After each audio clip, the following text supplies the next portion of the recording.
Good afternoon, children. In this session, we will try to understand about the reactivity of metals. Reactivity of metals.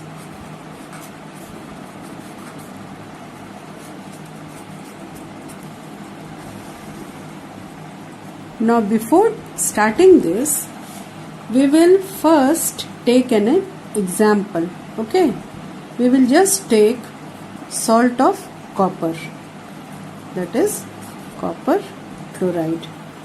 From this compound, we just want to kick out copper, or you can say displace copper from its position. Then we will make it react with iron.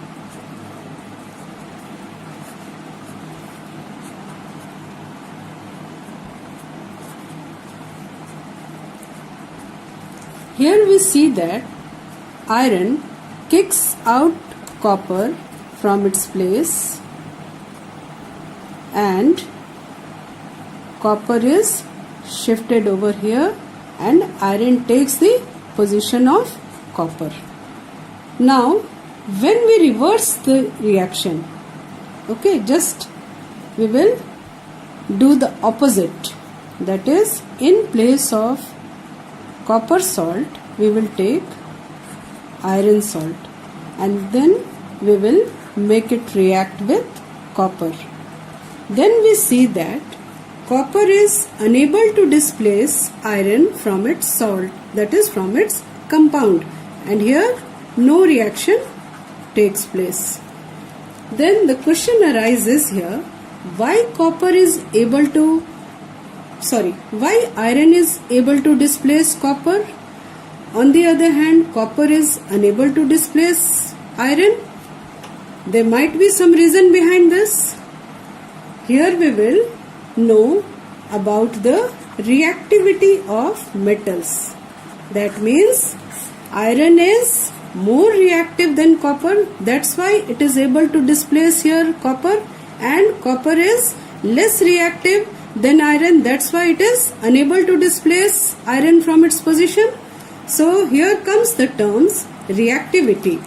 Now reactivity means the tendency of an element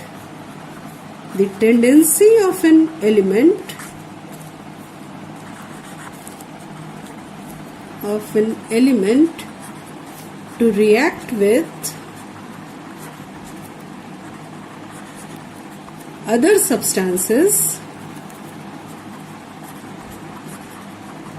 to form compounds.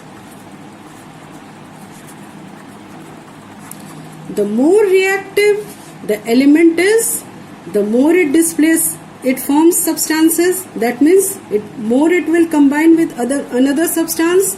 On the other hand, the less reactive metal will form or combine lesser in comparison to that of the more reactive element. Now here comes again, you see the reactivity of metals, the tendency of an element to react with other substances to form compound is known as its reactivity. That means it is an indicator to measure that how reactive the element is. A more reactive metal displaces a less reactive metal from its compound in aqueous solution. Now here we will see that how metals have been arranged in the decreasing order of their reactivity. You just see here in this reactivity series of metal. It is reactivity series of metals. In this, it is clear that the metals are arranged in the decreasing order of their reactivity. That means it is clear that potassium is more reactive than sodium, sodium is more reactive than calcium, magnesium is lesser reactive than calcium, and so on. It means it is clear that potassium is most reactive whereas platinum is least reactive. That means as we move from top to bottom, the reactivity of the element or metal decreases. According to this, we can say that platinum is the least reactive metal. Now we will perform an activity to see the displacement reaction. Displacement reaction. How the more reactive metal is displacing the lesser reactive metals. For this, we have to take a beaker which is half filled with water. It is half filled with water, and then we will add some copper sulfate crystals into it. We will add some copper sulfate crystals. Then we will see that a blue color solution is obtained. After that, we will dip a magnesium ribbon into it. This is the magnesium ribbon. Then we will find that the solution becomes, after some times, the solution becomes colorless. That means the solution becomes colorless and the magnesium ribbon is coated with brown layer. It is coated with brown layer. The reaction is somewhat like this.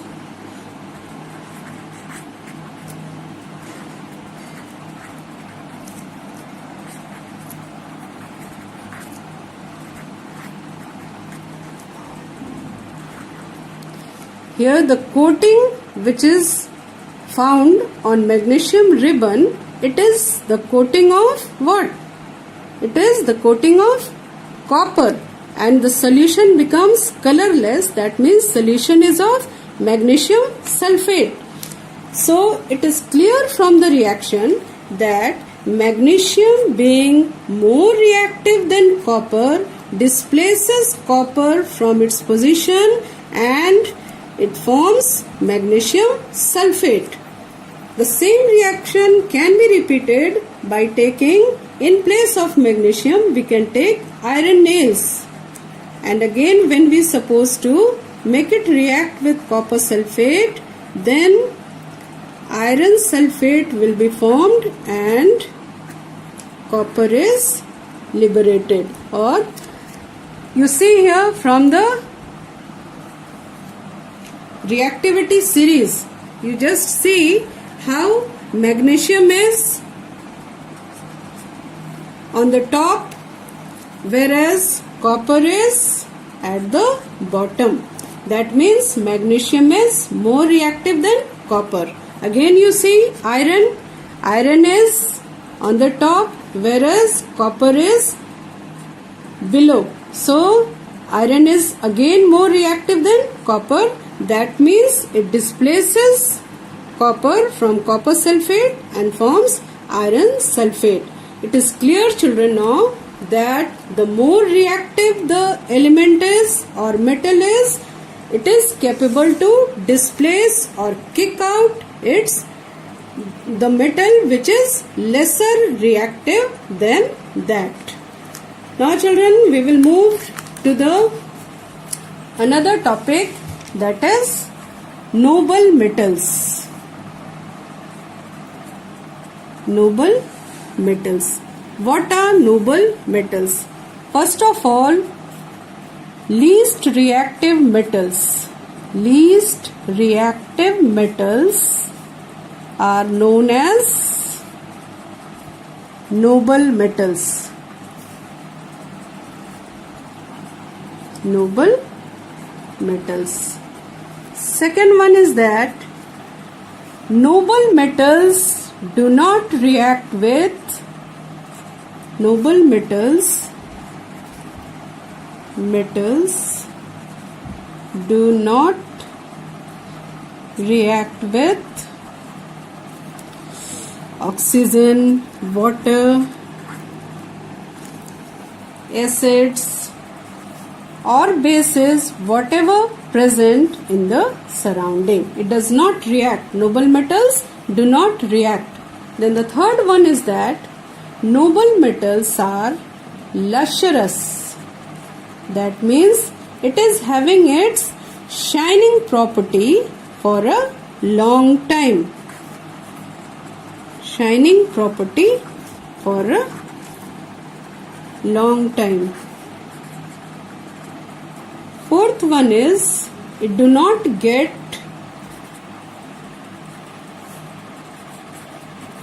tarnished. That means discolor. It does not get tarnished. Then the fifth one is it is highly malleable and ductile. Malleable and ductile. That means noble metals are having all these following properties. It is clear, children, that noble metals are least reactive. That means they are not easily, they do not react with the things which is present in the surrounding, that is oxygen, water, acid, base, whatever it is not able to react with such substances. That's the reason noble metals are chosen to make jewelry. They are chosen to make jewelry because they are having following properties. Now you will be surprised to know, children, that even from 1 gram of gold, 2 kilometers of wire can be drawn. That means the very good example of noble metals are gold and platinum. They are the least reactive because you have seen now already, you have seen here in reactivity series, gold and platinum, they are least reactive. That's why they are unable to react, and so they are chosen to make jewelry. Now again a question is there that noble metals, for example gold, it is very much soft. It is very much soft. So the ornaments or jewelry which is made up of such gold will be not useful in a daily wear. That's why some other substances, some other metal is mixed with gold in order to make it durable. For example, you can say silver, copper, all these things are added in order to make gold harder so that it can be used in making jewelry. Now, a new term I am going to introduce once again, that is carat, or it can be written as C-A-R-A-T, carat. Carat is the unit to express the purity of gold. It is the unit to express the purity of gold. And it is supposed to be 24 carat of gold, that it is the purest form of gold. Purest form of gold. But already I explained you just now that 24 carat of gold is not suitable for making jewelry. It is mainly 22 carat gold or 18 carat gold. These are used in making jewelry. Now what is 22 carat gold? 22 carat gold means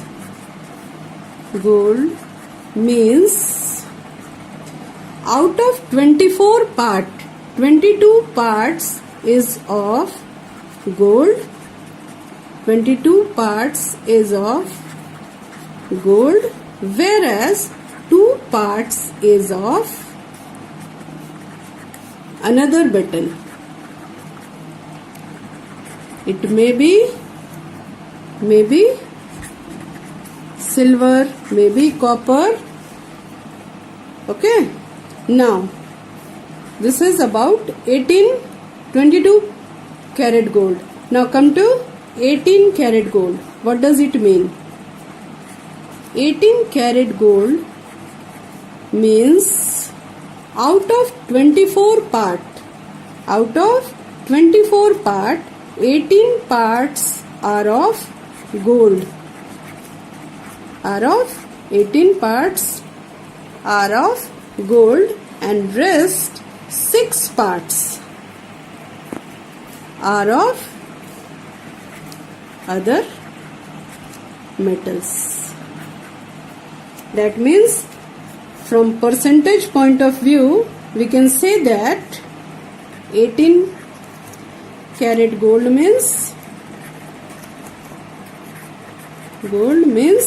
75% of gold, and rest 25%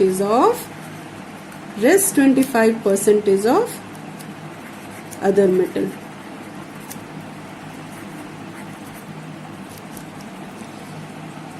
Now children, I have explained you just now the reactivity of metals. I have explained you the reactivity series of metals, the displacement reaction I have explained, then the noble metals I have explained, and the carat gold I have explained, that how gold is expressed in carats. So for today that's all, and your homework will be, children, do D part of the same chapter, that is metal and non-metal. You have to do D part of metals and non-metals. Okay, thank you.